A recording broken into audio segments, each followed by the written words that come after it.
For those of you that don't know me or anything about Autistica, I'm Rebecca. I'm Head of Communications at Autistica. And Autistica is the UK's autism research charity. We exist to give every autistic person the chance of a long, happy and healthy life. So we fund research, but we also make sure that that research really makes a difference to people's lives. So that involves shaping policy and also working with autistic people and their families to understand their everyday needs. And a big part of our work is also working in partnership with others to ensure that that research really turns into change for autistic people in society. So it's really important and part of our work to communicate the research that's coming out of our work with autistic people and families. And that's what these webinars are all about. So thank you for joining. Obviously today's topic is all about employment, really, really relevant at the moment. I think it's always been a big issue for autistic people, but now more than ever, I think employment feels like a very uncertain thing right now. So great to see lots of people here. We know that we've got lots of autistic people, we've got some family members joining. We've also got a few companies that are looking to support their autistic employees better, and also some that are looking to recruit autistic people. So we've got a nice broad audience with us today, so hopefully you'll all learn something. So I want to introduce the two brilliant speakers we've got today. So first of all, we've got Dr. Brett Heasman with a very impressive bookshelf behind him, which is hiding his very empty bookshelf.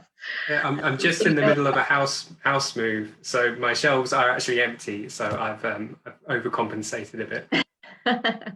Completely acceptable. So Brett is the researcher who is leading on Autistica's employment project, which is called DARE, and he'll speak a lot more about what that stands for and what that involves in a minute. He works at the Centre for Research on Autism and Education at UCL, that's University College London. But the first person that's going to speak is Amy. Amy Walker, who runs the Neurodiversity Works campaign. She is going to be sharing her story, her personal story about getting her own job at Group M as Inclusion and Diversity Coordinator after a specialist autism internship. And she's also involved in the project DARE as well. She's on our advisory committee. So over to you, Amy. Thanks for inviting me to speak today. It's a really good opportunity to let you know a little bit about my story and how I managed to get into employment. So in 2015, I was about in the third year of my degree. I was working really, really hard to make up for a lack of qualifications that I had since I dropped out of school at age 12, owing to the difficulties with accessibility of education. I had lots of mental health problems, and actually there was quite a lot of discrimination going on towards me as well. And even things actually like the timetable changing and things like that, I found really difficult. So I ended up being one of those kids that was off-rolled. So ever since dropping out, I was kind of trying to play catch up, trying to prove my ability. I took a degree to get some qualifications through studying photography, which was, quite surprising to everyone around me that I'd even be able to get into university without any GCSEs. So I managed to do that through my portfolio. And although I really loved photography and art, I was basically choosing this route because I didn't have much other choice. I often wonder about how I would have done if I'd had a more academic course and what different employment prospects I might have had off the back of that. So when I first got to university, I knew this was kind of my chance to get out of a really desperate situation. I got my first class degree, but it was only after that I graduated that I realised I couldn't keep up the kind of pretense of normality any longer, and that I needed to get some help. So all the hard work I'd gone to get my degree and given me that chance to prove myself in the world of work, I still wasn't really ready for it. I didn't have the social skills. I found interviews incredibly nerve-wracking. I didn't know anything about adjustments that you could ask for. I was terrified of the unknown. I led a life that was very intensely planned out. and the structure of university was really good for that, but I didn't know how to go into this chaotic world and create a career that would actually accommodate my needs. So I felt once again that I was kind of on the scrap heap of society, basically. So I spent a year in therapy. I had to go on sickness benefit. My confidence was already really low, but the experience of the benefit system was another huge shock to my self-esteem. I thought there would be some sort of help out there for autistic people through the benefit system, but to no avail really. But I did want to start building up my confidence and try and get back into work.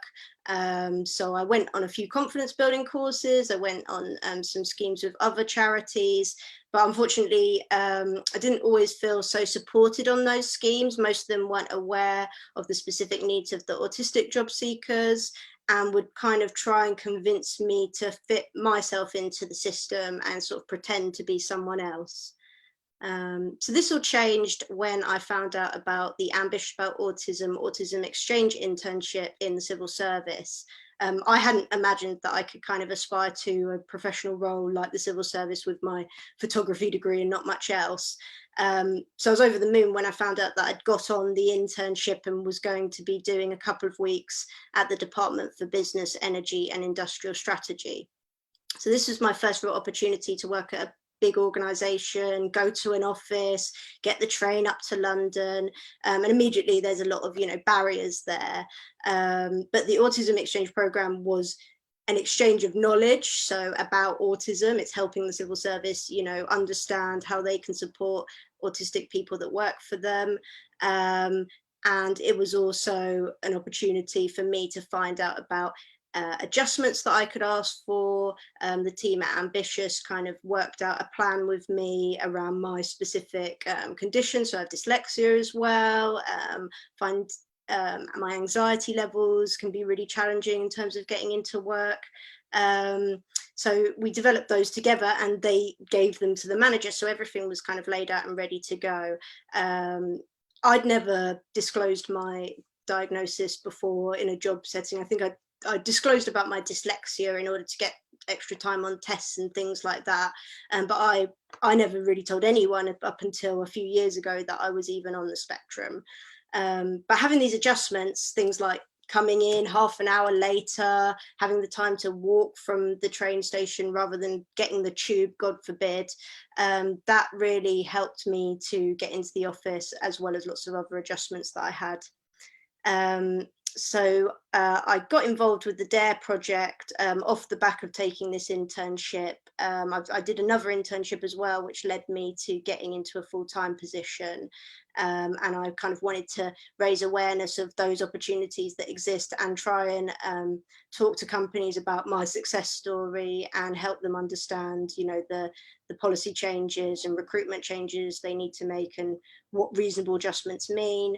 In order to get into work. And I was invited to be on the advisory board for the DARE project, which has been a brilliant thing. There's other autistic people on the board as well, and we are making sure that the project is really autism focused and responds to our needs. And it's been really interesting to see some of the companies that are involved, and it's going to be great to see the research that comes out that will give employers a bit more confidence about employing autistic people and what our kind of needs are. So I think that's me. Thanks so much, Amy, and just really great to hear how well you've done. And to hear such small adjustments that can make a really big difference. And I know Brett's going to talk quite a lot about that, and we'll invite you back for the Q&A after Brett's presentation. So I'm just going to turn off my video now, and Amy, if you can do the same. And I think, Brett, you're going to share some slides, is that right? Okay, yeah. If you have Q&As, if you have questions for the Q&A later and you're on Zoom, then just pop them into the Q&A button. And if you have questions and you're on Facebook, just put them into the comments and we'll try and cover as many as possible. Okay, great. Yeah, thanks for having me, Rebecca. It's a pleasure to be here, and I know right now is a really challenging time for a lot of people, and so I hope this webinar can help provide some useful information.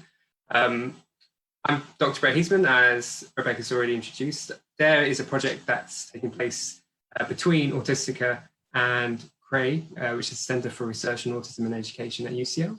I work with Dr. Anna Remington, who's the principal investigator, and Professor Liz Pellicano as well, running the project. And so the main focus of the project is to address something that has been well reported in the literature and the news, which is that there is an autism employment gap, that autistic people are less likely to be in full-time employment compared to people belonging to any other disability category. And our particular focus has been on the question of sustainable employment. So this is employment that's going to be rewarding for the individual, that will help contribute to their financial stability and their overall well-being. And it's going to have a knock-on effect as well on everyone's life and their mental health. It's quite important that it's not really a question of just creating more job opportunities, but actually creating sustainable employment where autistic people are entering workplaces that are going to make the most of their abilities and help them reach their potential, and it's intrinsically rewarding as a result. So that's definitely been our focus, and I think, as Amy's already mentioned, we have an advisory board with autistic expertise guiding what we're doing in terms of our research and our outputs. Our approach has been, obviously, as a research entity, to be building an evidence base to help understand those factors that affect employment for autistic people. And what's quite key is really pushing the boundary in terms of understanding employment across a range of sectors. Often when you look at the literature on autism and employment, it tends to sometimes focus on quite small samples or maybe specific organizations, but certainly there's a much wider picture and a much wider story to be told. So we've been working in a number of different ways to build a vast evidence base so that we're able to make informed insights about ways in which we might be able to improve practice, and also help to improve the knowledge about that's been generated about supporting autistic people in the workplace as well. So that's been our main approach. There are wider impact pathways as well, which are worth touching upon. I've already mentioned the data and research. We do a lot of advocacy. So we have a policy team that have worked with ministers, helping to keep neurodiversity on the agenda. And we also have been working directly with a number of very large organizations to ensure that neurodiversity is something that they're thinking about and they're working towards, and that it's built into their wider diversity and inclusion practices. Aside from that, we're also been developing resources such as publicly available reports, and I have the adjustments report, which I'll talk about in a moment as well. But we've also been thinking about different ways in which we can connect with networks to draw on different types of expertise to also develop tools and help autistic employees and job seekers, as well as employers, achieve a more optimum environment in which people are working. And one of them, for example, is working with Autistica Play. We've been working on a particular game that helps hiring managers to challenge their own biases that they might have when potentially interviewing a candidate for a job role. And also, aside from that, we've also been doing capacity building. So this is helping to directly improve the research infrastructure. And this need came about because when you're building a large project with which is following a lot of people over time, obviously there are different challenges that go along with that. And keeping the participant motivated is very important, because we need people to continue letting us know what their journey, what their trajectory is like as they either go into employment or through employment or leave employment looking for a new job. So that's a challenge of a research project. One of the things we've been doing, we've been working with JP Morgan on developing an app that allows us to provide real-time insights to participants when they do provide data, so they'll be able to see their own data in real time. And we're just finishing another cycle of development and beginning a period of testing on that. And we've also been working on developing sort of analytics dashboards as well, that we're able to make interactive reports rather than static reports, because it's a very live data set that's moving along quite quickly with changes in time. As you know, we've had a number of really rapid changes this year in the way that employment and working life takes place. So it's important to stay up to date and be able to react as a research entity on that. So in terms of sustainable employment, what types of challenges do autistic people face? So apologies if I repeat things that might seem really obvious or intuitive. Sometimes science is funny like that. I mean, you've already heard from Amy about her own experiences, and I'm going to end up repeating some of that here, but it's also important to develop empirical support for what we're talking about as well. So apologies, because it's a wide audience, and apologies if I repeat things that sound obvious, but autistic people are prevented from accessing employment opportunities.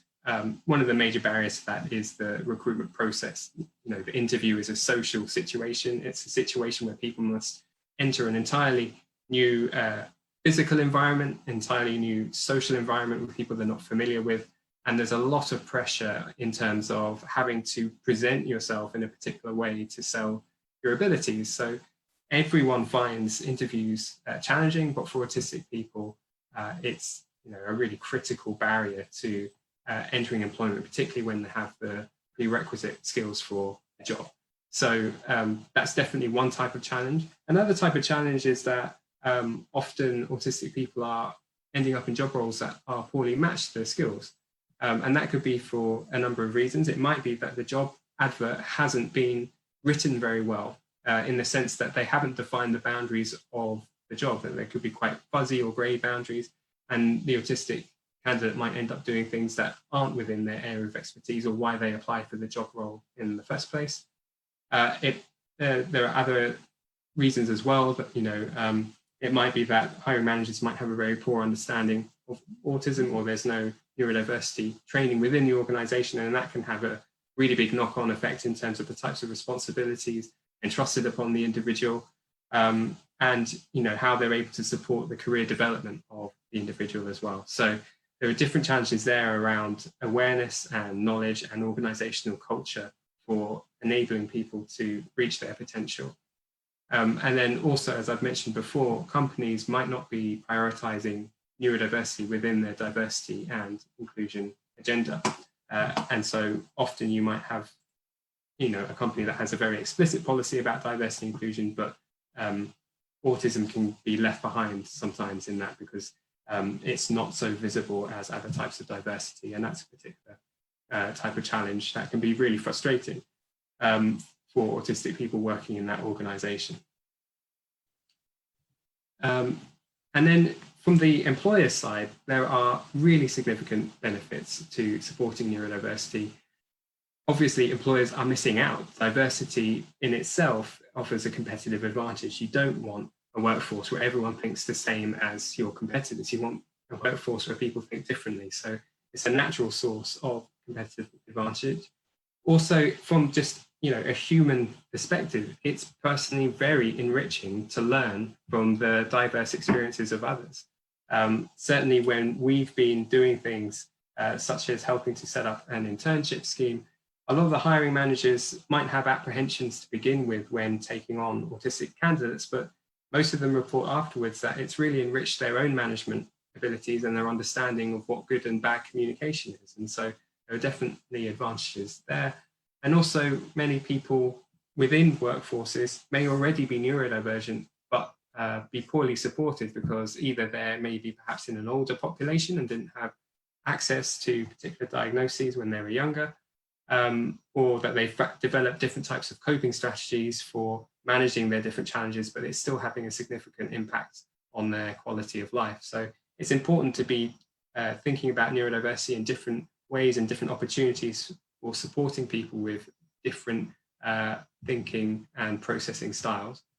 And as I mentioned before, there are wider benefits to the organizational culture as well. I think we're living in an age where we are becoming a lot more aware of the need to question implicit biases and the way inequalities might be embedded into institutions, and opening up the way in which we are far more receptive to people that come from different backgrounds. And I think that really enriches the organizational environment when you're able to think about neurodiversity within that framework as well. So moving back again to the types of research areas, we focus on 7 key areas in our first 2 years of research. And these represent particular types of challenges that we know from the literature. Autistic people have reported to be barriers to their employment. There's experiences around diagnostic disclosure that Amy was referring to. There's experiences of masking, so that's trying to suppress particular individual traits in order to fit into the social environment, and then that obviously has a knock-on effect on other aspects of life. There's the organizational culture and the level of knowledge and acceptance, which is intrinsically linked to whether people choose to disclose or not disclose. There's the recruitment, and particularly looking at the types of interview questions that have been asked, and whether there are ways in which they could be improved. And there's mental health as well. So many people might end up having mental health challenges associated with either their performance at work or challenges in the workplace. Certainly we know from other literature that autistic people do have challenges with mental health because they can go really poorly supported in the workplace. So it's really important to understand mental health. And connected to that are adjustments, and I'll be talking a little bit about that in the upcoming slides as well. So in what ways are we able to create a more enabling environment for autistic people so that they're not struggling with things that are getting in the way of them performing at best? And then also priorities for future research. So understanding what those priorities might be and how we might shape the research agenda, not just for ourselves, but for other research projects in this space.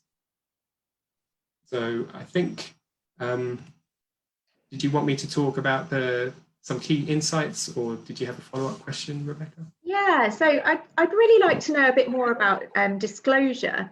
So you've mentioned it a little bit there, but we know that many autistic people I guess some of the barriers to them getting support is actually telling their employer. What does your research say about that? Yeah, absolutely. And I think at this point, I'd like to signpost to a PhD at Bray, which is Mel Romualdez, who has been focusing on this, on her specific PhD research. So I definitely recommend giving her a follow on Twitter. And she's been much closer to the data than I have recently. But certainly when we looked at disclosure, one of the insights was that, and it's there on the slide, we had very high rates of what we might call retrospective disclosure. So 24% of autistic participants we had surveyed reported that they only disclosed after something had gone wrong in the workplace, which is extremely high, and that obviously represents a massive loss in opportunity to prevent those challenges from occurring in the first place if the organisation had known about it. And the reasons why people choose to disclose or not disclose, it is a risky decision to make because it's very dependent on whether there will be knowledge and acceptance of what that diagnosis is and how it might affect the individual. And so that's really contingent on the organizational culture and the training available. 85% of participants reported that their main reasons for not disclosing was fear of stigma and discrimination. So that's definitely a major factor in terms of why people choose to disclose or not disclose. As I mentioned before, it's a risky decision in some ways, because obviously if you are able to disclose, you potentially can get access to greater support and resources for doing your job, but at the same time, there's a chance that you might incur stigma or feel that you're being held back for promotion potentially if there is discrimination going on in the workplace. So it's definitely something that isn't so straightforward to address, because I think organizations, often when we talk to them, they like to think that they don't have discrimination within their workplace, or that if they've provided some level of neurodiversity training that they're somehow protected from that, but it can be much more implicit and ingrained in processes than that. And really what I would say would be key around that question of disclosure is ensuring that whatever training is provided within an organization, that there is a route for cultivating the intelligence and the experience of autistic people already working in that organization and tailoring that training so that it is more specific for the organization. And I think that's where you will really be able to target some of those challenges around disclosure, so that people are sort of both aware of autism, but aware of it in context specifically to the organisation. Great. So both you and Amy have both talked about adjustments and simple adjustments. I guess I'd like to know what employers could be doing to ensure that autistic staff are supported and happy and productive at work. Yep. So I might just flick forward here on the slides. Oh, there we go. That's good timing. So adjustments, yes, it's something you might hear a lot about. We discuss adjustments in terms of workplace adjustments rather than using the word reasonable. So I think there are some challenges with what reasonable is and how subjective that is. But essentially adjustments are changes to the working environment that are designed to make job roles more accessible, but importantly allow people to work safely and productively. And they might include modifications to the physical environment. They could be changes to communication processes or management processes as well. So they can take place across a variety of different aspects of working life. Certainly, when we looked at adjustments, we produced this report which brought together, first of all, the different types of adjustments that autistic people reported that they had used in the workplace, because it was clear that there was a lack of information about that in any one place. Often the onus was on the autistic individual to speak up about their adjustment concerns when they haven't even experienced the organisation yet, so they're not even sure what might be possible. So, and that's a lot of pressure as well to speak up about what you might or might not want. And, you know, it's a process of negotiation, which is, you know, a big social pressure as well. So definitely there were challenges in terms of just understanding what adjustments were possible. There were challenges in terms of identifying those adjustments. And in fact, when we looked at the data, we put together a sort of model that helped to outline what some of those major challenges are. So first of all, there's the types of support needs.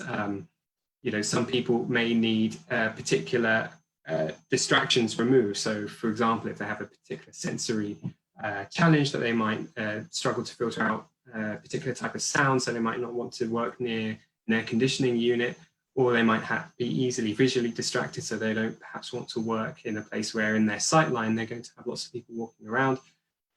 It's important to understand the individual needs and how the adjustment is addressing those individual needs.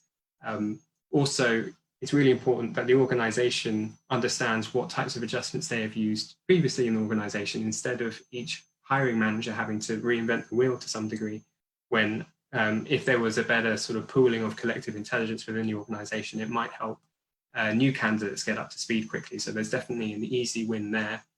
And then also thinking about the intended outcomes of adjustments. So are they helping to perhaps minimize what is potentially distracting, or are they helping to enhance something that is already very strong?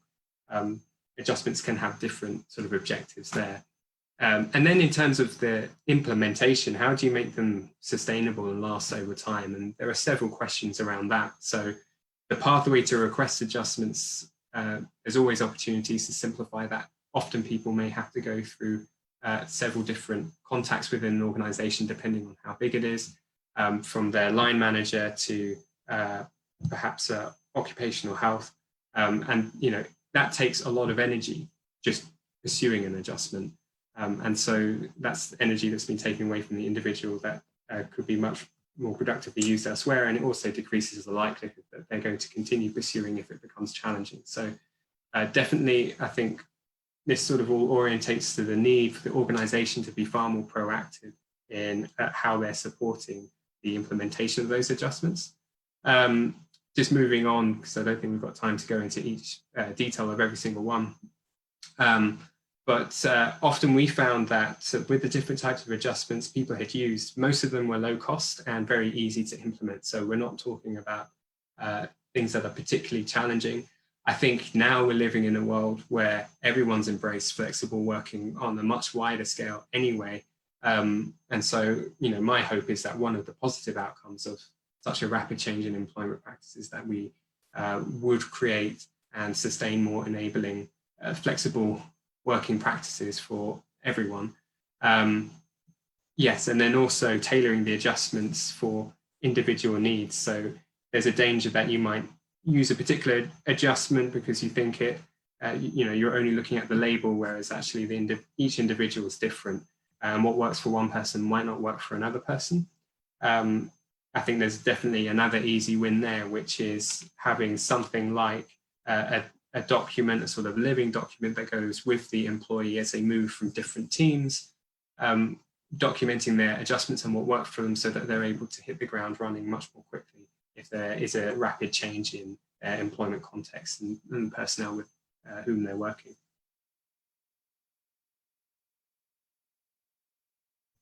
So I didn't know if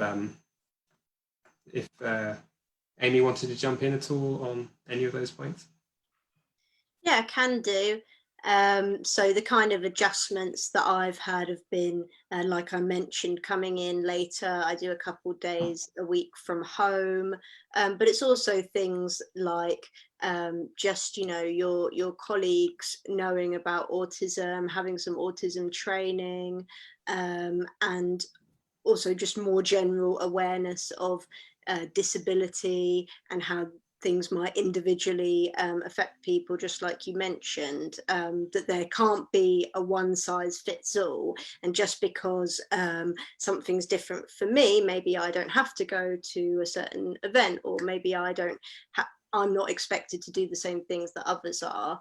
That doesn't mean that I'm getting special treatment. That's actually equal treatment.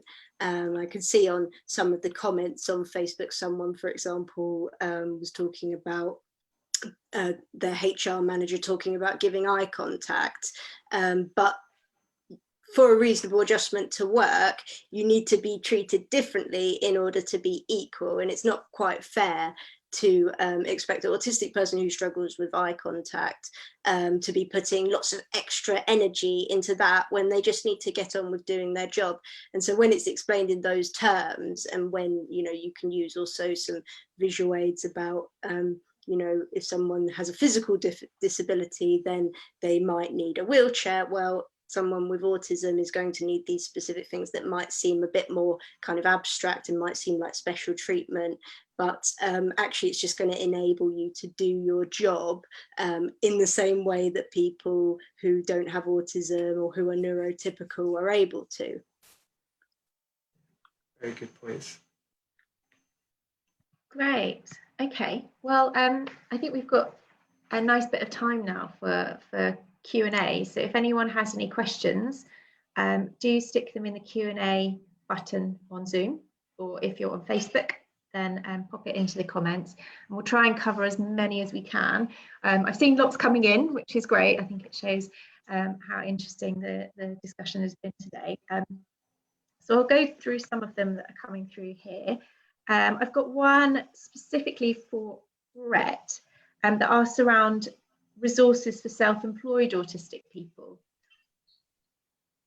Yeah, that's a really good question. And in fact, shall I stop sharing my screen so I'm bigger?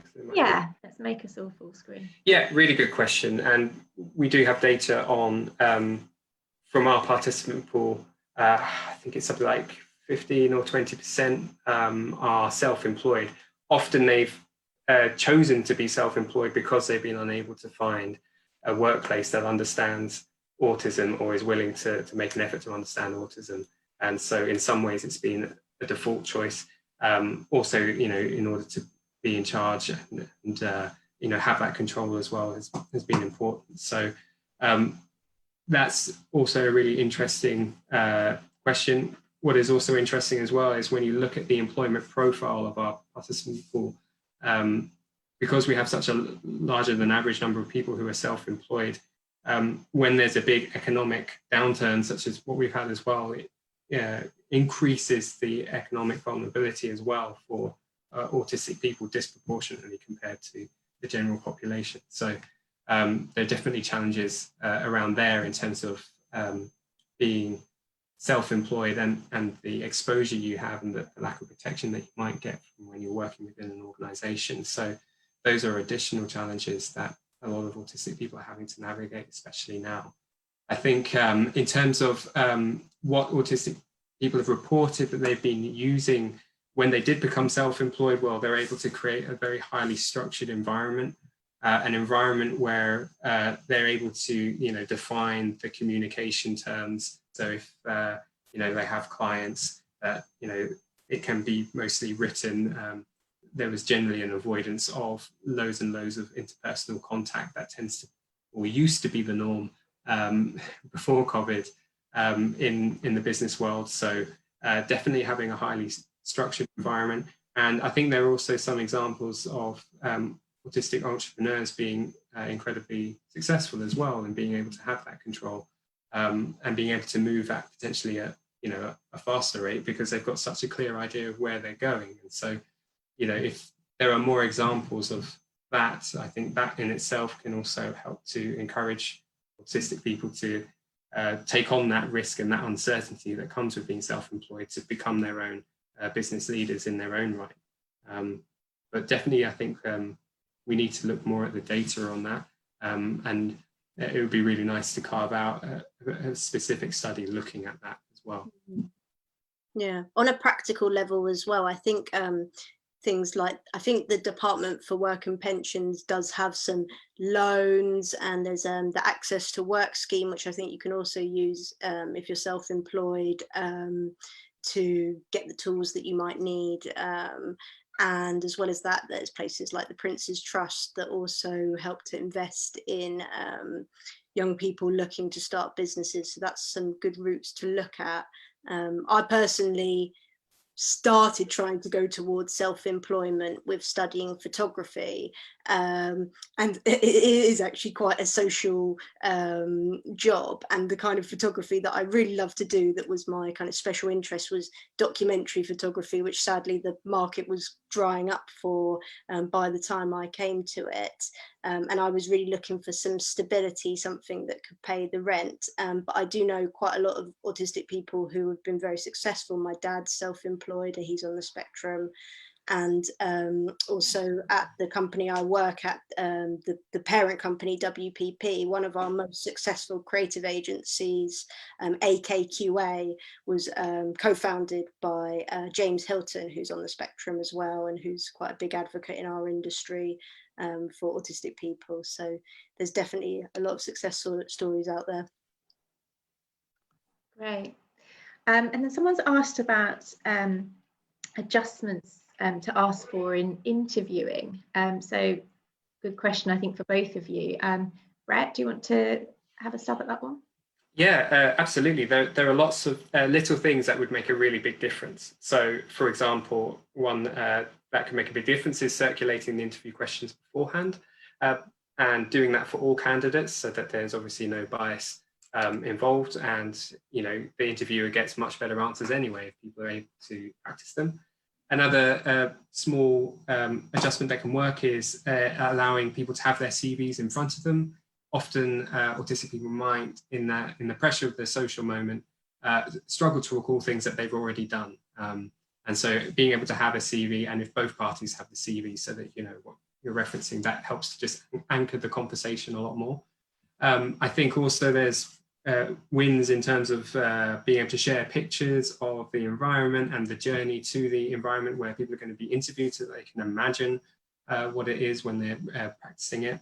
And then the interview questions themselves, it's really, really important that they're not implicit or trying to needle away at something that's, you know, you're asking one thing when actually you're asking for another. You need to be clear, you need to ask one question at a time. You need to allow for processing time. Don't expect an answer straight away. And it's okay for someone to just, you know, take 20, 30 seconds to process what's being asked, and to provide the appropriate context. And if someone's struggling, you know, help provide that context for what you're looking for in the question. You know, you can be explicit about saying, you know, I'm asking this question because I'm looking to understand X. So definitely, I think those cluster of different types of adjustments around the interview process are really make a big difference cumulatively. I also think there's opportunities to maybe not even do an interview and do something more like a work trial, and actually have a candidate come in and try out the job role itself, and just show that they can do the actual tasks of the job, and just circumvent that whole social situation of the interview altogether. So there's even bigger thinking around how you might make it enabling. Yeah, definitely. I definitely agree with all of those. And yeah, I mean, for some roles, if it's, coding and tech and something that might not require too much socializing, a lot of people in tech companies nowadays do all their socializing on Slack and on Teams, which is much more accessible for a lot of autistic people. Maybe you don't need an in-person interview. Maybe you can just, email your responses. That seems to work quite well as well. Certainly in my situation, I essentially was on this internship at one of our media agencies that the company I work for now owns. It was a 3-month autism internship that they just completed another year of doing it again, with 3 candidates for 3 months fully paid. And I was kind of banging at the door of the parent company saying, let's look at recruitment, let's look at some of your policies and make sure that they are as accessible as possible for autistic and neurodivergent people. And so in that way, I kind of almost had a bit of a job trial for a diversity and inclusion job. I kind of had already demonstrated my passion and skills. But in a lot of the job interviews that I'd had in the past, I wouldn't get the job and I'd have feedback that I'd come across very nervous, and I was extremely nervous. So that was putting off employers. But when they saw me actually getting down to the work, they could see my potential and see actually it's the problem with the interview, not with the job itself. Another thing I saw in one of the comments was about some of these psychometric testing, and I do think it's worth sometimes asking whether you can skip those. I know the civil service has stopped doing situational judgment tests if you ask if you're on the spectrum or if you have other conditions as well. And I found with those tests, I did this internship in the civil service, then I tried to apply for roles. And I did very well on the maths test, did very well on the English test, and got something like 2% on this situational judgment test. And what it really is it's asking you to imagine yourself in this scenario, this social scenario. It's also expecting that you have lots of experience working in an office before, and the kind of do's and don'ts, the social rules, and especially for entry-level roles, it's just impossible. And I do think that some of those tests can be very, very difficult for autistic people, and it's always worth seeing if you can say, well, I'm going to do back poorly on this test. Could we look at my other scores and could we do a job trial instead? Yeah, I think so many of these adjustments benefit everyone actually, and allow everyone to perform to the best of their ability. I think interviews have stayed the same for many, many years and haven't really moved on, have they? And I think it's partly laziness. No one's ever really thought to rethink them. And I think definitely sort of some of these suggestions I think are really valuable for employers.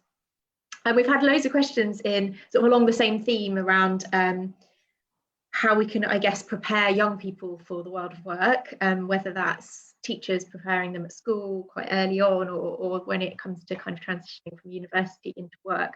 So Amy, what would you say that teachers, education professionals can do to help people prepare?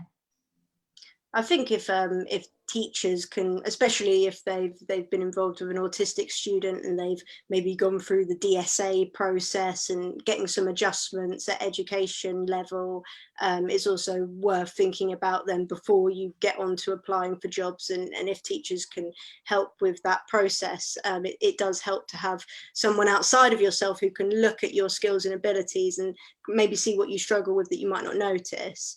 And also charities and different internship schemes can do things like that as well.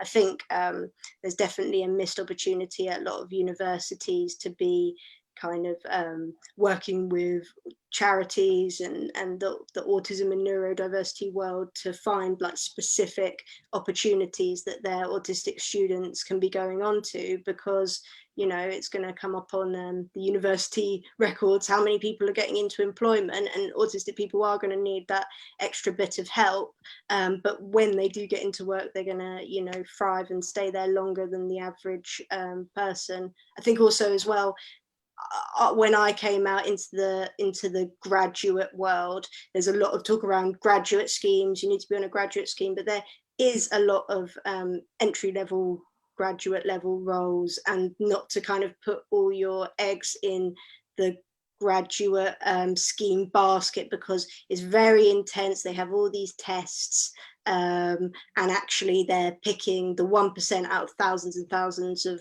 applications, so you're not necessarily giving yourself the best chance there.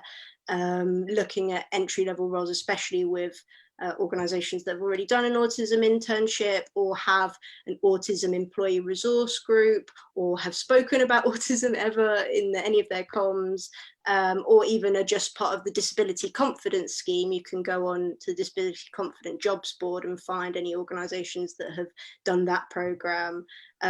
You're going to find organisations that are more inclusive towards disabled people in general, and are more likely to know how to take on board your adjustments, and also might be doing some positive work trying to employ more disabled people in particular. Okay. So are there any adjustments, this is quite an interesting question, adjustments or suggestions that you have that could help someone with social communication in an office environment? And the example they've given, which I think is quite good, is understanding when it's your turn to make the tea, because sometimes this stuff matters in the office. Brett, do you want to kind of start on that one? Any suggestions? Well, kind of surprised me about that question. I drink tea. I know in the Autistica office you had a colour chart for every type of tea. And, yeah, and guidelines on how to make coffee. Yeah, and that's just in the sorting process. Yeah, exactly, and that's just in the kitchen area, which is a great idea. I think it's challenging because it really depends on how big your team is, who you work with, the environment you work in, and to what extent you're able to have that sort of team level consensus and understanding about the different communication needs an individual might have. So it's going to really be, it's hard to give advice on that because it's going to be different for every person in every context. Generally, you'd hope that the manager would help to set the standard for how it's possible to raise concerns about ways of potentially communicating better. And I think what's important is that people don't take offense or get upset if something's pointed out, that you create an environment of flexibility where it's possible for anyone to raise those questions about, I think this could be done better, or I have a particular preference for how I do things. Thinking of some examples from the data, I know that some people had like a particular sign that they could put on their desk which indicated what type of state they were in. I think you can also do it virtually as well, but if they wanted to be bugged with questions, or if they wanted to be just left alone to work on something, or if they were open to having lunch with someone and going off to do that. And so I think there are some ways in which you might have communication aids that could support the different states that individual may be in throughout the working day. I don't know, Amy, if you have any further suggestions on types of things that can help.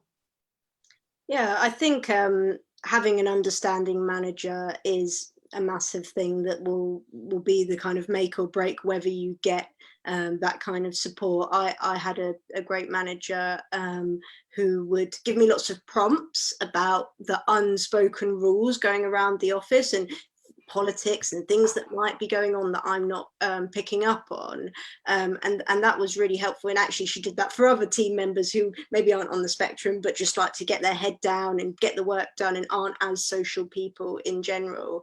And she also would do things like let me know of any random kind of surprises that might be happening. We have a Christmas party each year and it's meant to be a big surprise where we're going to go, but for me that's obviously a huge barrier to actually being able to go to the party, so I need to be able to go there and check the place out and see whether it's going to work for me, otherwise I'll be put on the spot and getting to an anxiety attack.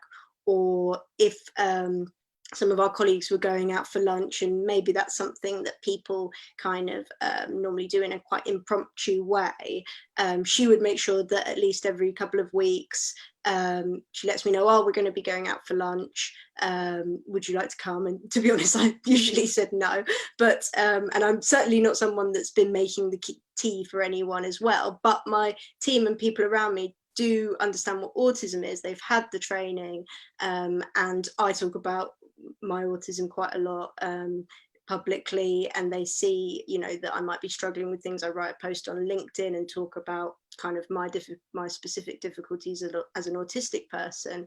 And so I've got a level of understanding and flexibility and actually tolerance of my differences, which really make a big difference to me being included in that kind of office life. Yeah, I think at Autistica we have a little guide when people join the organisation that has kind of little bios of every member of staff, and it just says a bit about their kind of their personality, their likes, their dislikes, their kind of special interests and things like that, which I think helps you kind of get over some of those communication hurdles. I think it maybe mentions the guy that always makes the coffee and things like that. So that kind of thing, I think, kind of starts you off on a sort of, I guess, a more personal note, doesn't it? Great. I now need Oh, you've got on my next question, so I need to look and see what we've got here. Do you know of any training that's available for employers on neurodiversity, or what would you recommend employers look at for guidance on this, other than obviously the DARE reports? I mean, you can kind of plug where they are. I think that's important for people to know about them. But is there anything else that employers should be looking at, or training they should be getting?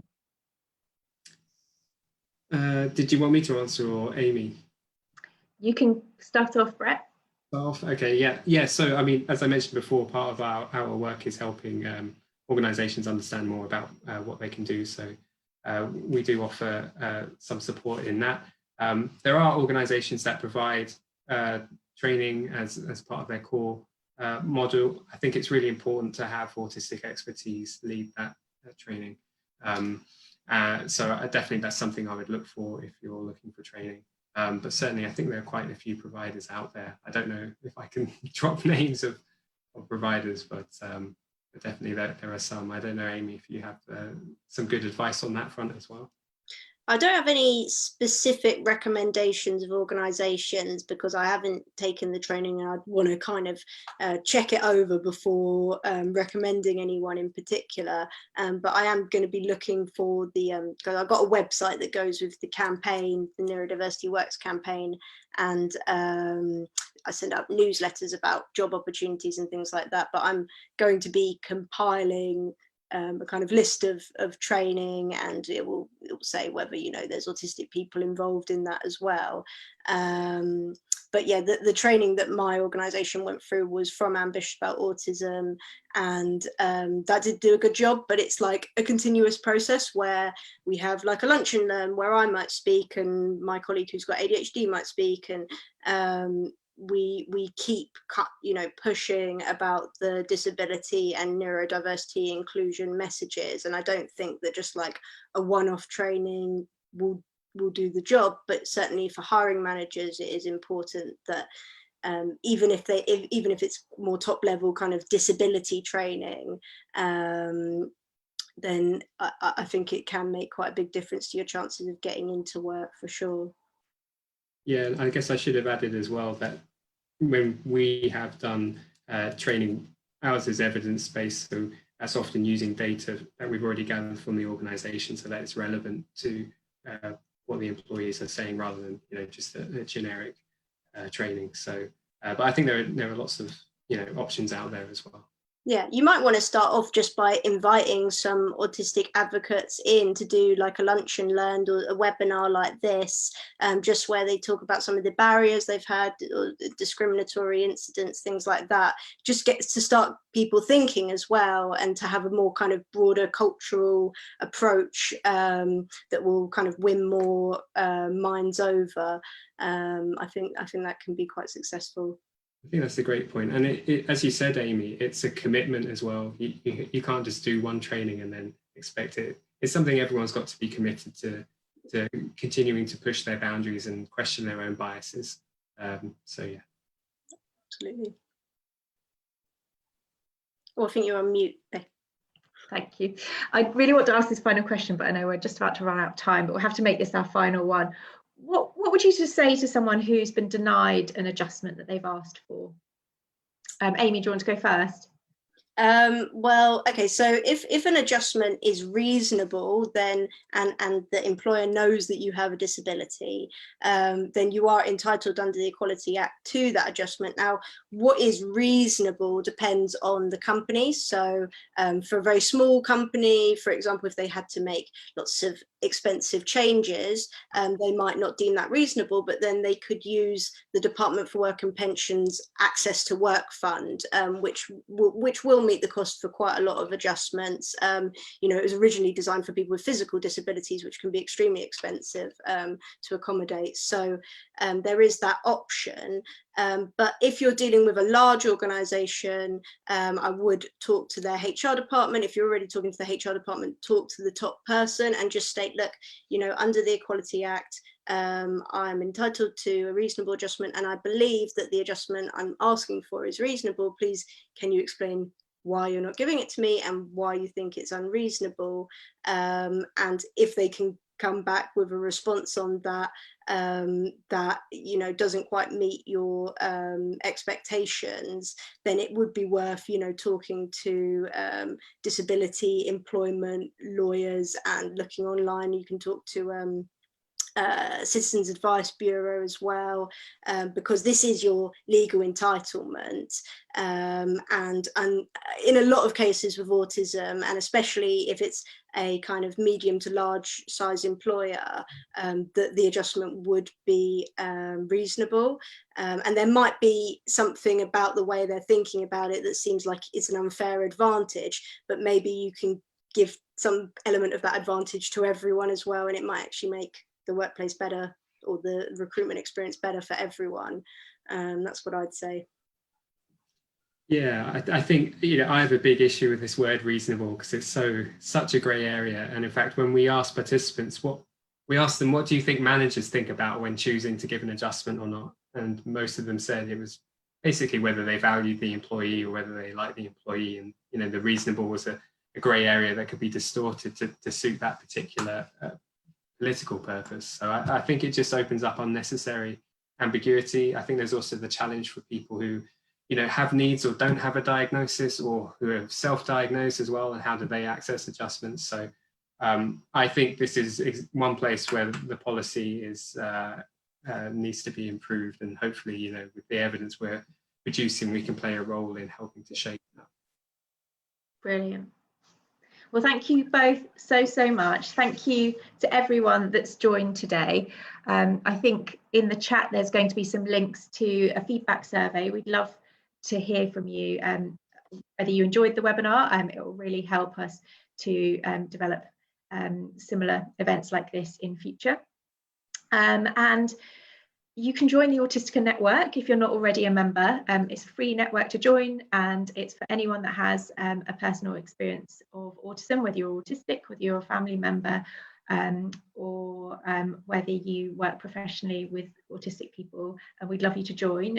You get to hear about the latest research, you get to hear about events like this, and you also get to hear about opportunities to actually take part in research. So surveys like Brett's, and you can share your experience so that we can really gather data and really change the way companies work and the way policy works too. So thank you so much. If you really enjoyed the webinar today, obviously we are a charity operating in very challenging times. If you feel that you can make a small donation for the webinar today, then please go onto our website and hit our donate button. Even a donation of just £5 will make a massive difference and help us to keep running these webinars and keep funding really valuable research like this DARE project. But yeah, final thank you to Brett and Amy. You're brilliant. I don't think we've ever had such a long Q&A session. There were just so many questions. I couldn't stop asking them. But now we're 1 minute over, so that just shows I should be better at timekeeping. But thank you very much, and I hope everyone enjoyed it, and see you at the next one. Thanks. Bye-bye. Thank you.